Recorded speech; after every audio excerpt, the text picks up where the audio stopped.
Hi guys, this is my clinical reflection 3.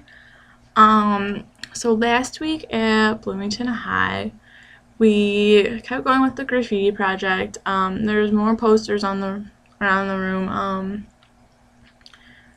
So that was good, and then we started the phase 2, I guess, with the sticky notes. And with the sticky notes, they put comments or questions they might have about somebody's graffiti poster on their poster.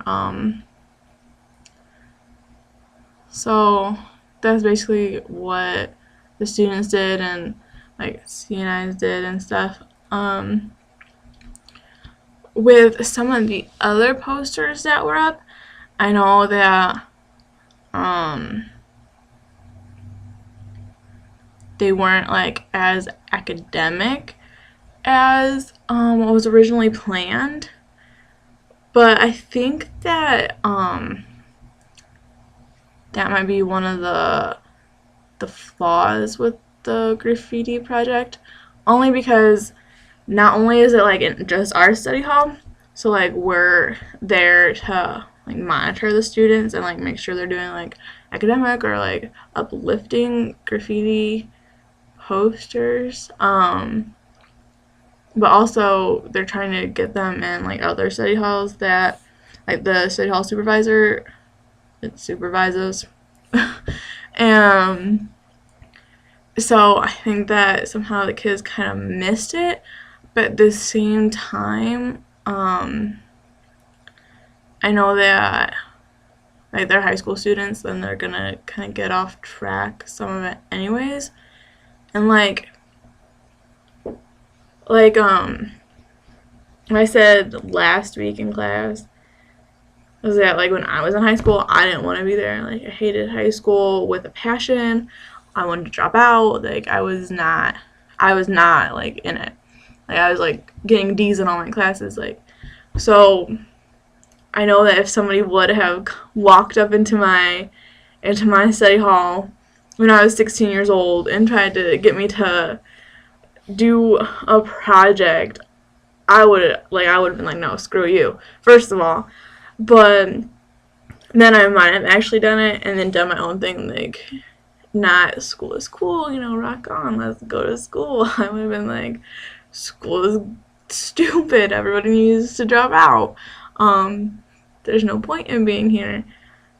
So from that aspect, I can understand, some kids, they're gonna put their feelings out there, whether we want the graffiti project to be uplifting and helpful. I understand, because I used to be one of those kids. It doesn't really matter what angle you put the project. Gonna blow it off, gonna screw it up, gonna get their own opinions of school out there. And when you're 15 and you hate school, your opinion of school is it really sucks. And everybody who thinks school is cool sucks too. So I'm not sure how it will go from here. Hopefully the graffiti project will go good. So yeah. And then in a class with my CT, I'm in independent reading, which I'm sure most of you who've read my posts know, and I'm really bored with it. I really like my CT. He's a cool guy. He's awesome. And I'm sure that if I got to see him, actually, teach and stuff, that he'd be awesome at it, and I'd really enjoy it. But that's not the class that I was in. I'm in an independent reading class, which almost, it's why didn't anybody know this before we went there? The administration and the people that created this whole let's send the C9 214s to Bloomington High, they didn't think about that we're supposed to be observing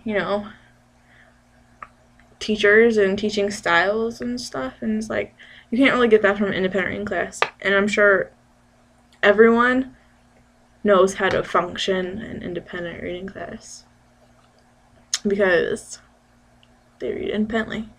and that's all that happens.